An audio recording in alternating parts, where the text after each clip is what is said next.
Imagine this, you're deep in the backcountry. You check your GPS, it's dead. Your phone, useless. Evening is closing in and temperatures are dropping. And you reach for your gear only to realize you're missing something critical. Survival isn't cinematic. It's about small oversights turning into big problems. That's why today I'm sharing the 7 most important lightweight survival tools every prepper should own, and exactly how much they weigh, why you need them, and where to get them.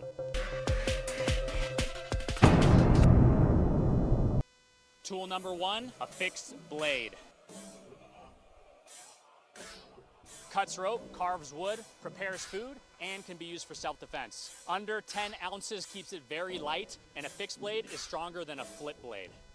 And full tang steel won't snap under extreme force. So the best find is the Odin Wolf Ambulo. It's around $80 on Amazon, which is a super stellar knife. But if you want something cheap, you can also just go to Walmart and get a cheapo $10 knife like this one. Pro tip, a 7-inch blade is perfectly balanced and also light enough to carry. Tool number 2, a solid 40-liter survival backpack. Now you can get a 40-liter big one like this, or you can get a cheapo small one like the one I got that's a piece of... All right, so you're gonna want a 2-strap backpack. So you see this got 1 strap right there. You want 2 straps for extra weight distribution, and you definitely want a strap so that it's hands-free. 2 straps is gonna be more hands-free than 1. This will be shifting around on you, probably not as comfortable, harder to get off your back. A 40-liter bag is gonna hold weeks worth of gear without overpacking, versus this small bag that can only hold enough for maybe a week if you're lucky. You also want this military webbing right here, so you can customize what you attach to your backpack. Frameless packs are about 2.8 pounds for a 40-liter bag. Our top pick is the 40-liter military survival backpack on Amazon. It's under 40 bucks. Link in the description below. Tool number 3. A snare wire or trapping kit. So snares are a passive way of procuring food. I go and set this and it's gonna go get me food while I sleep. And after I catch my first hare or rabbit or whatever I catch with this, I leave the trap where it's at. I know that's a good spot to trap an animal. And so I'm just gonna leave the trap there and I'll likely get a 2nd, 3rd, 4th. You might get 10, 20 hares or rabbits from one trap in one location if it's a good location. The second thing is there is no loud bang when I'm hunting with the snare. If I'm out hunting with a bow or a gun, there's some sort of shot fired. Obviously with a rifle, it's gonna be really loud. It'll give away your footprint. Even with a bow, you know, you're gonna hear some sound when you shoot that arrow. When you release, there's gonna be a loud sound. Animals are gonna be running. This is a silent killer right here. Nobody's gonna know you're setting traps. They're obscure, you can hide them, and they're silent. And of course, the third reason why these are amazing is because they're super lightweight. I mean, this weighs like a string. You can carry many of these, and snare spools weigh less than a protein bar. It's a pro tip, when using snares, make sure you practice these at home.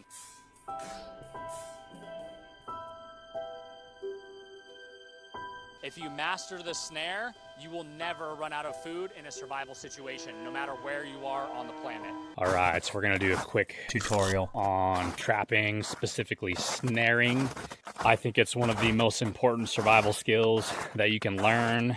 If you don't believe me, go check out the show Alone, where they drop a bunch of people in a remote place and they have to survive with a small amount of gear. You'll notice a pattern. A lot of the people that last more than a week, they do some trapping. They set snares. They're snaring mainly snowshoe hare, and I'm sure they catch some rabbits too. We're gonna get into it. You can learn primitive trapping. However, that takes a little bit of time, and honestly, trapping in itself is a hard skill to learn. So I don't recommend starting with primitive trapping. Instead, just go buy yourself a snare, okay? Simple snare. They have different gauge sizes. I typically run 2 different sizes. I've got a small one for rabbits, squirrels, hares, you name it, anything that we're legally allowed to trap. Check out your local regulations. These types of snares are amazing. They'll last a long time. They may go a little bit rusty, but you can treat them so that they won't go bad. Now, we're gonna go over some basics of trapping, some more things that are important. Obviously, I said, check out Alone, the series. You'll see a lot of them do trapping. Although you're not going to thrive off the animals you trap, it's definitely definitely going to keep you going, and you can set a lot of traps. So you could set 10, 20, 30 traps and be checking all of them every day, and you might catch multiple snowshoe hare, rabbits, whatever. Once again, if you're going to trap, check your local state regulations. Don't do anything illegal. In most areas, you need to take a trapping course and then get a trapping license, and then you have to renew it every year. So do what you need to do in your local state. Look up what animals are legal to trap. Go from there. This is more of an educational how-to snare in case in a situation the supply chain breaks down and you cannot provide food for yourself and your family. You better know how to trap, in my opinion. This time of year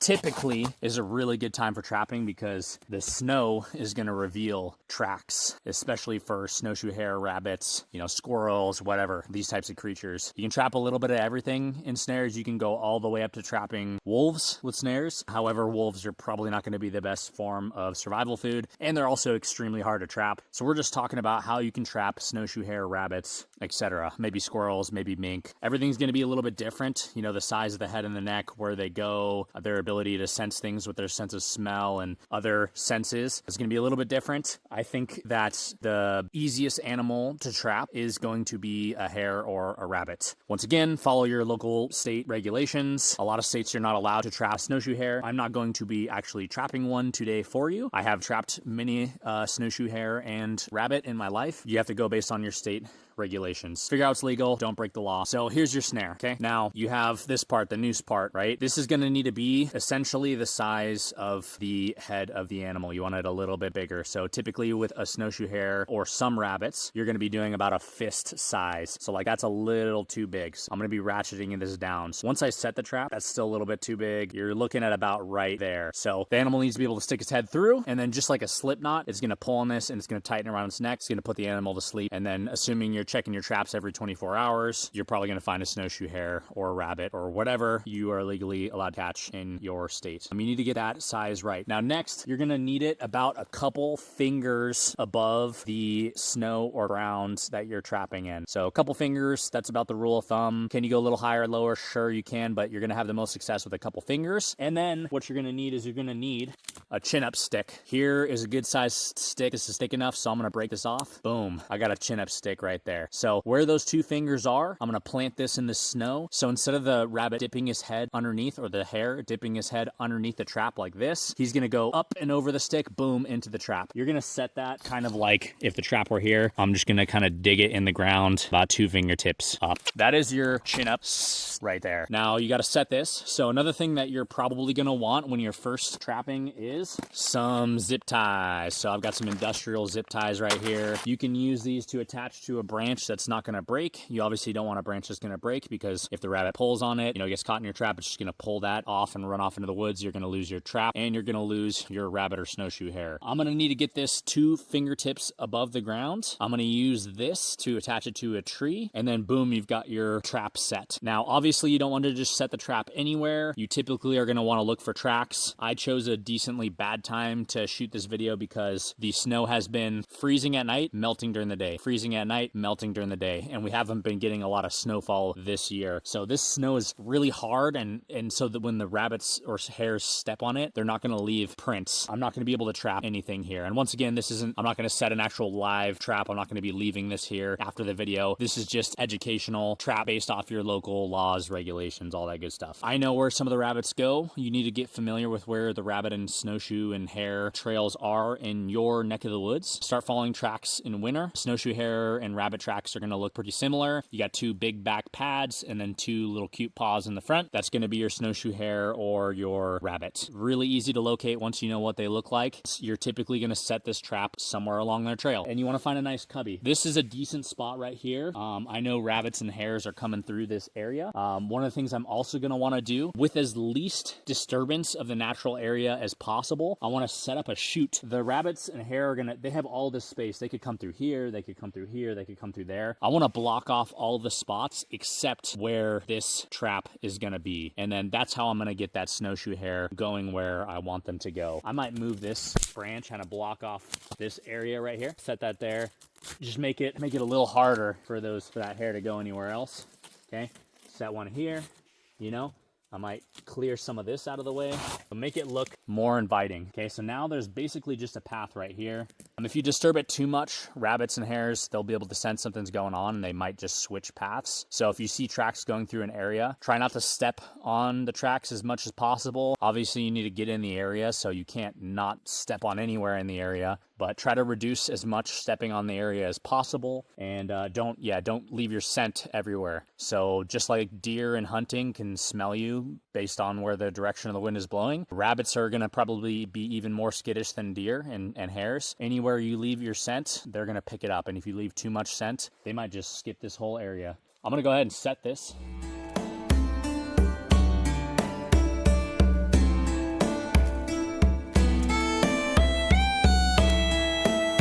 I've generally got it set up, so a couple things a little far off the ground for now, so I'm gonna have to get this a little bit lower. So I'm gonna work on that so we can just kind of scooch it. I can mess with this branch to get it a little bit lower. I want to make sure that this is nice and flat. So right now it's kind of curved a little bit like that. Will that work? Yes, but you want to reduce any chance that something happens. I'm gonna reset that up, kind of bend it a little bit, make sure it's the right shape, make sure it's low enough. Like right now we've got a nice length right there.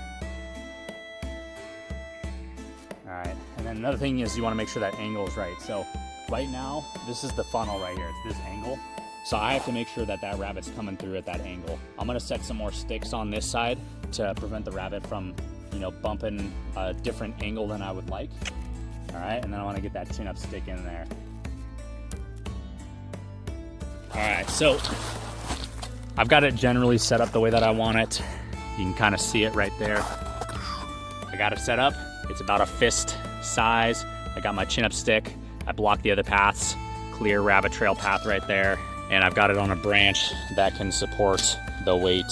If this were a live trap that I was gonna set, I'd be checking on this every day, every 24 hours. I'm gonna come by and check this. So that is essentially how you set up a rabbit trap or a hare trap, a snare specifically. One of the best survival skills that there is on the planet, not only because it'll keep you going. Once again, rabbits don't provide a ton of nutrition, but they do provide some. It will keep you living. You will not be thriving, in an apocalyptic type situation, just consuming snowshoe hare or rabbits. It's a great option for survival and you should know how to do it. It will also help you increase your hunting game as well as just understanding how do animals move about the forest, taking the path of least resistance. How do I not get my scent skunked out? Where do the animals go? Where are the hottest spots for animals in general? Like, for example, one more tip I'll add. Most of the action going on in the forest, and I learned this from permaculture, is between one environment and another. Typically going to see the most action, the most animal movement when you go from a forested area to a non-forested area, or from a river to a forest, or from a plain field to a grassy field, or from a grassy field to a mountain. Whatever it is, you take two different environments. When there's the transition from one environment to the next, that's where most of the action is going to occur. This is going to apply to trapping as well as hunting, in that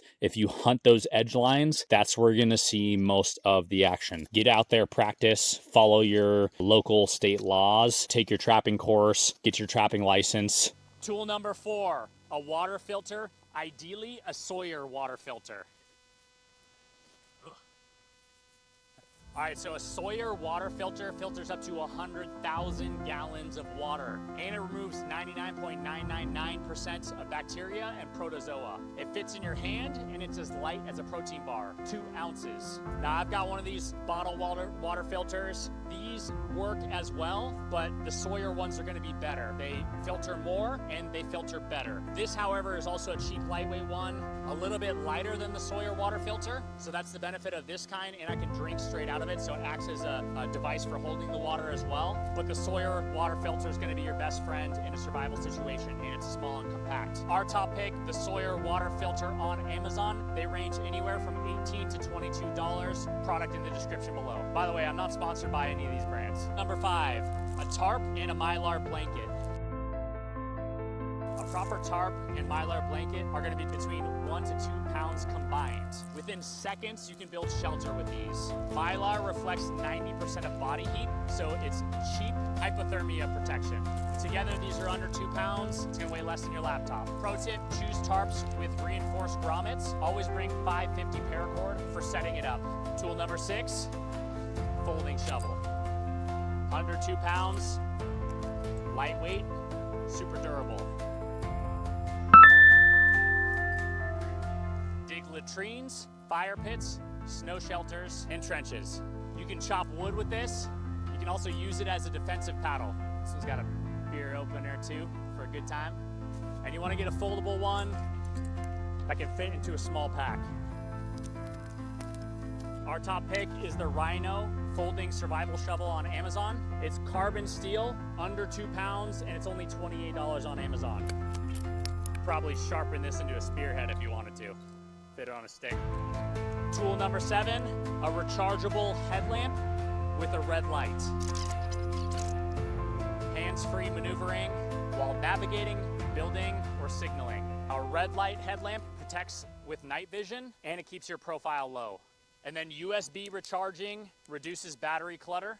Our top pick is the Phoenix HM62T Lightweight on Amazon. It's got a magnesium body, it's got red light, white LEDs for optimal vision, USB-C charging.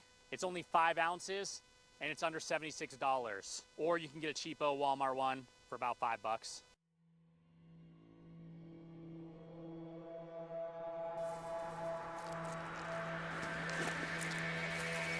Remember, none of this matters if you don't train with the equipment that you pack. So you want to use your knife.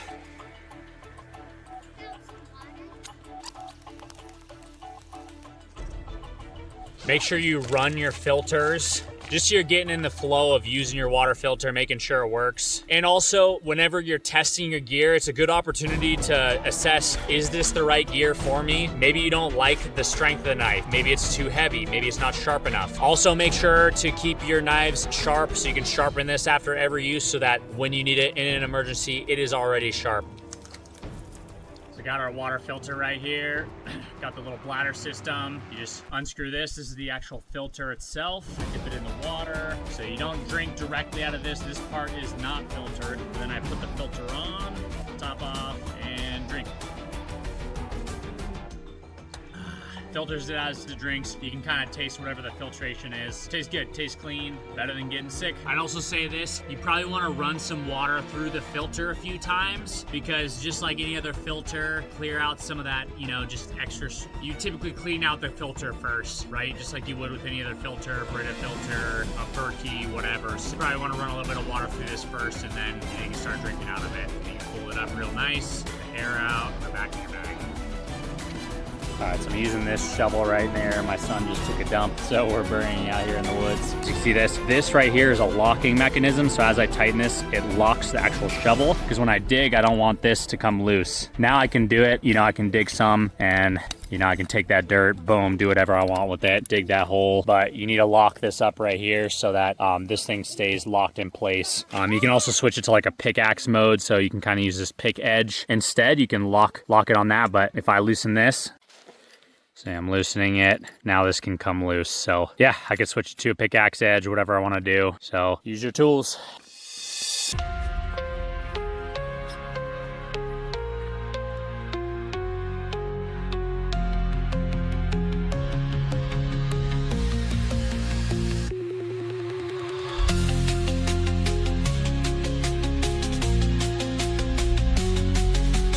Altogether, these tools weigh about 10 pounds or less than a full laptop and gear setup, and they're optimized for your survival needs.